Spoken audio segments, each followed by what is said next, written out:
こんにちは、月島です。FabFilter Pro Q3 のレビューをしてみたところ3本の動画になりました。せっかくですので一気見の動画として残しておくことにしました。このプラグインに興味がある方がいらっしゃいましたらぜひ活用してください。目次です。第1章、人気で有能なイコライザープラグインである理由と解説。第2章、アナライザー機能。第3章、ダイナミック EQ とリニアフェイズ EQ。最後にまとめと次回予告です。それでは第1章からご覧ください。Pro Q3 は基本的にイコライザープラグインです。ただ他のメーカーのイコライザープラグインと比べると明らかに多機能ですので整理しながら見ていきたいと思います。1、イコライザー。2、アナライザー。3、ダイナミックイコライザー。4、リニアフェイズイコライザー。例えば Waves のプラグインでこれらと同じ作業をしようとするとイコライザー、REQ、アナライザー、パズアナライザー、ダイナミック EQ、F6、フローティングバンドダイナミック EQ、リニアフェイズ EQ の4つのプラグインが必要になります。Pro Q3 はこれらが一つにまとまったお得なプラグインとも言えます。次は基本のイコライザーとして使用する場合の機能を見ていきたいと思います。まずは基本となるイコライザーとしての機能です。Pro Q3 のインターフェースはグラフが全体に表示されている感じです。下の欄の表示が0レイテンシーになっていれば普通のイコライザーの状態です。例えば 500Hz をイコライジングしたいと思った場合、その付近をダブルクリックします。するとその場所にイコライジングポイントが設定されて細かく操作ができるようになります。イコライザーの基本であるフリクエンシー、ゲイン、Q を操作するつまみがパネル中央にあります。表示されている数値をダブルクリックするとキーボードで数値を入力することができます。また設定した周波数帯のところに表示されている窓はマウスのカーソルを離すと消えます。再び表示させたいときはポイントの近くにマウスのカーソルを持っていきます。ヘッドホンのアイコンにマウスを持っていきクリックし続けるとポイント周辺の音だけを聞くことができます。実際に操作してみたいと思います。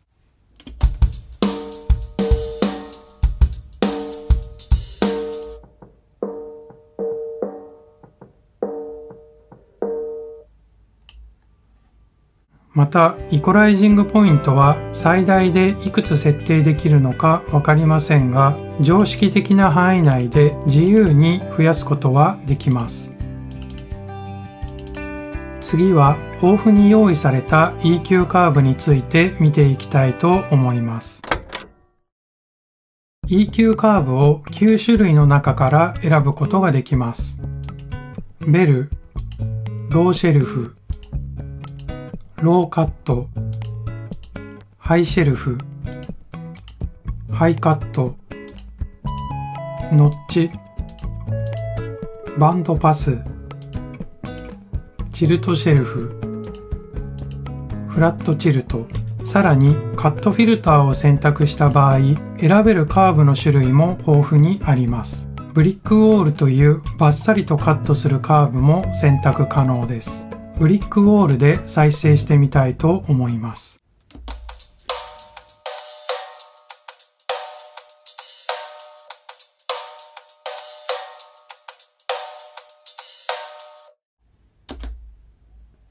バイパスで再生してみます。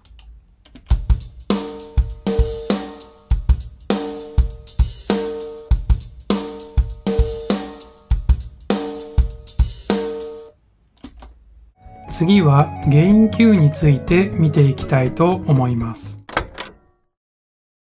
Pro Q3 にはゲイン Q という機能があります。ゲインと Q の間にある歯車のマークをクリックすると設定されます。ゲインと Q が連動して動きます。次は MS 処理機能について見ていきたいと思います。ProQ3 は MS 処理などにも対応しています。パネルの右側のボタンを押すと5パターン用意されています。上からレフト、ライト、ステレオ、ミッド、サイドです。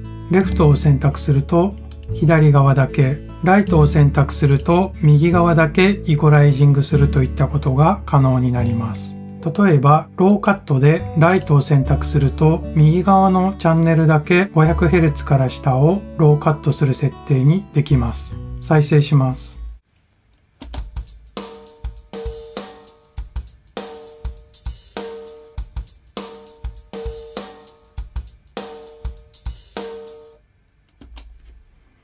バイパスの状態で再生します。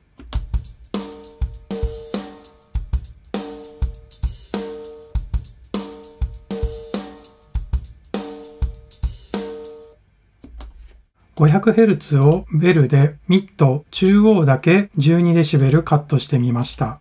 再生してみます。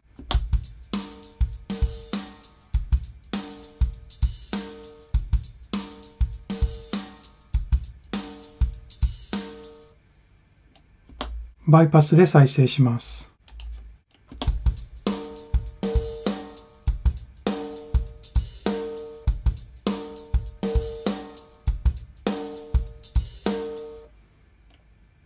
このような感じでそれぞれイコライジング処理したいエリアを指定して作業することができます。次はプラグインのインターフェースについて見ていきたいと思います。ProQ3 のインターフェースについて上部から見ていきます。Redo Undo ボタンです。一つ前に戻ったり進んだりできます。その隣が A、B コピーボタンです。2つのパターンを比較したり、イコライジングポイントをコピーすることもできます。その隣はプリセットです。様々なパターンを選ぶことができます。下側の右端は全画面表示するボタンです。下部について今回は右下のアウトプットにのみ触れます。ここではパンニングとオートゲイン、位相反転、レベルメーターの表示、非表示の設定とゲインスケールという全バンドのゲインを一括で操作することができるスライダーがあります。それ以外の項目はまた次回以降の動画で触れていきます。私はミックス時の各トラックの音を整えるときに ProQ3 のアナライザー機能を使用しています。グラフが見やすいのとフリーズ機能で周波数を表示してくれますので、イコライジングポイントが探しやすいのが魅力です。ただ、アナライズ専門のプラグインではありませんので、RMS 表示などはありません。あくまで音源のピークを確認できる機能になります。次はフリーズ機能について見ていきたいと思います。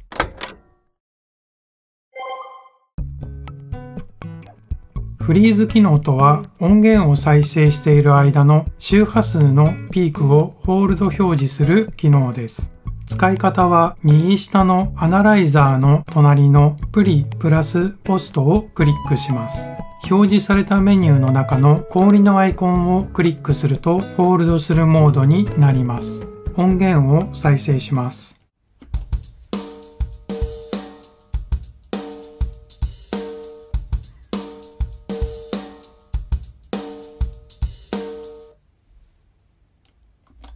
そしてホールド状態で周波数の部分にマウスのカーソルを移動させるとピーク部分の周波数を表示してくれます。またこの状態で左下の鍵盤のアイコンをクリックすると鍵盤が表示されピーク部分の音階を表示することも可能です。これらの機能は周波数を確認する上でとても便利です。ただ別のトラックの ProQ3 を表示してしまうとピーク表示は消えてしまう仕様なので、見比べたい場合はスクリーンショットしておくなどの方法が必要になります。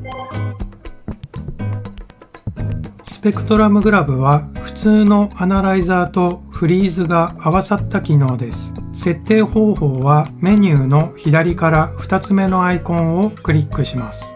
実際に見た方が早いので音源を再生してみます。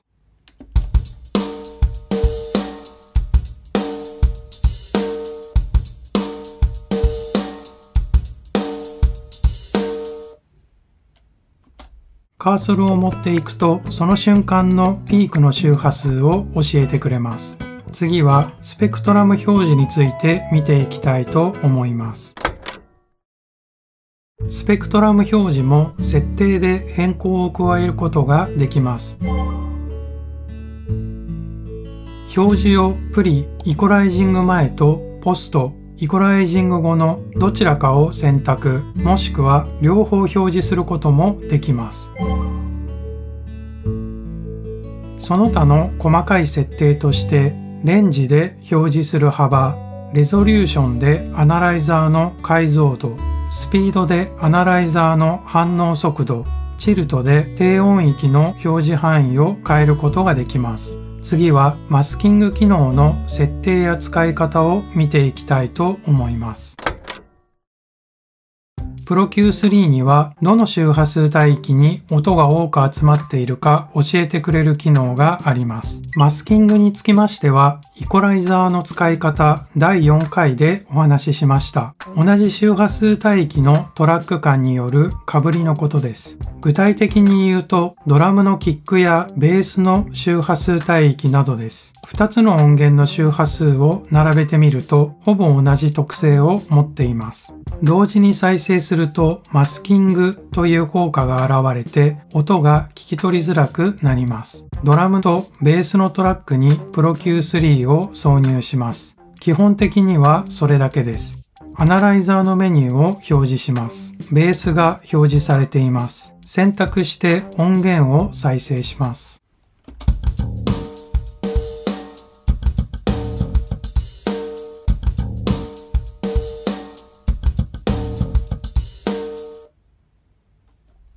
赤く表示されている周波数付近に被りが発生してマスキング現象が起きていますので、この周辺のイコライジング処理をしてあげることで音が分離して聞きやすくなることを教えてくれています。あくまで目安ですが、この機能もあるととても重宝します。ダイナミック EQ とは、ざっくり言うと、イコライザーとコンプレッサーが合わさったものです。イコライザーは指定した周波数と原因を常に実行します。例えば 500Hz で原因を -6dB と指定したら、常に 500Hz で 6dB カットし続けます。また、コンプレッサーは指定したスレッショルド値を超えた場合、設定したレシオの値で音を常に圧縮します。通常であればそれで構わないのですが、ミックスが進んで音が増えてくると、任意の周波数帯で音が何デシベルか大きく出た時だけその音を抑えたいといったケースが出てきます。例を挙げると、ボーカルの視察音、サシスセソやドラムパートをミックスしたけれど、ハイハットの強弱が強すぎるので、大きい時だけ少し圧縮したい、などといったケースがあります。ちなみに、ボーカルの視察音の処理に特化したディエッサーというプラグインもあります。原理はダイナミック EQ と同じで、ディエッサーは高音域のみに対応しています。まとめてみると、ダイナミック EQ は音量をトリガーにして EQ をかけるプラグインということになります。次は実際に音源にかけて効果を見ていきたいと思います。まず、バイパスでドラムループを再生します。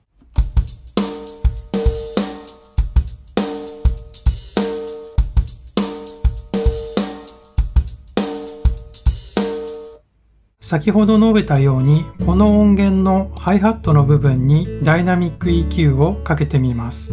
ハイハットの周波数を探します。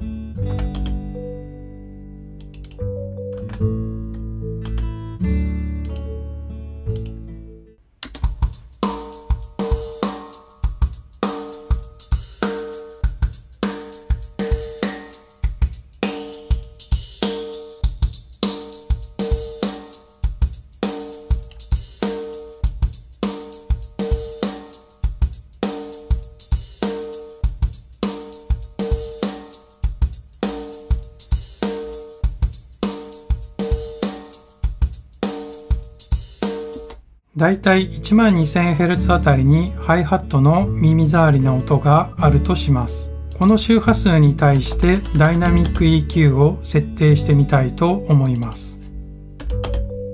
ダイナミック EQ を設定するときは、ゲインノブの上の赤い部分を操作してブーストカット量を設定します。今回は多めにマイナス6デシベルに設定してみます。Q 幅も設定します。1.44 に設定しました。ここから先の操作はコンプレッサーと同じになります。コンプレッサーの操作についてよくわからない方は、以前プリセットを利用して3ステップでコンプレッサーをかける方法という動画を公開していますので、そちらをご覧ください。次にスレッショルドの設定をします。ゲインノブの上にオートというボタンがあります。このままだとプラグインがオートで操作してくれるのですが、ボタンをクリックするとレベルメーターが表示されてスレッショルド値を設定できるようになります。デフォルトではマイナス20デシベルに設定されています。これは任意で操作することができます。圧縮が行われた場合は、ゲインの上部がゲインリダクションメーターになりますので、どのくらい圧縮されているのか確認ができます。この設定でドラムループを再生してみます。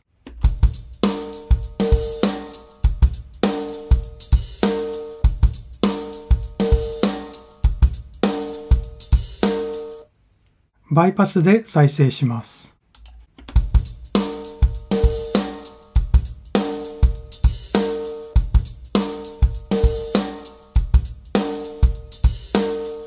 もう一度オンにして再生します。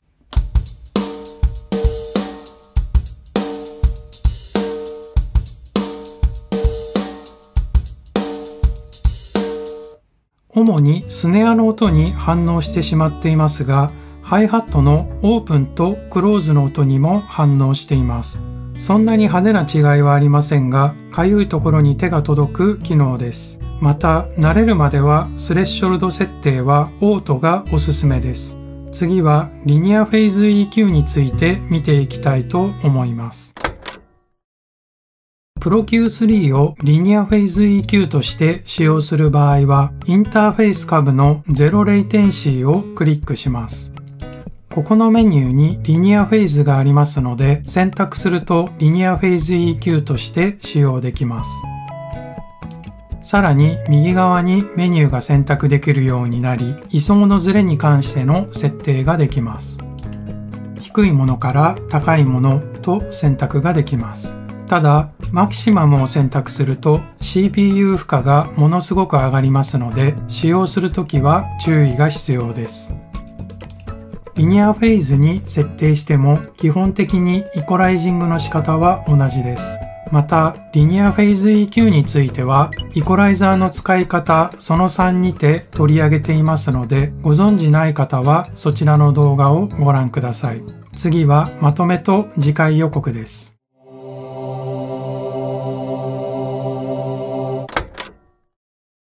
いかがだったでしょうか。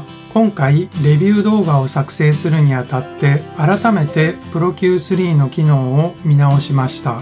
やはり私にとってミックス作業において手放せないプラグインの一つであることを再認識することができました。次回はイコライザーの使い方企画で登場した Waves の VEQ4 と登場はしませんでしたが VEQ3 というアナログヴィンテージ機器をモデリングしたイコライザープラグインをレビューしてみたいと思います。また次回の動画も見ていただけたら嬉しいです。それでは最後までご視聴ありがとうございました。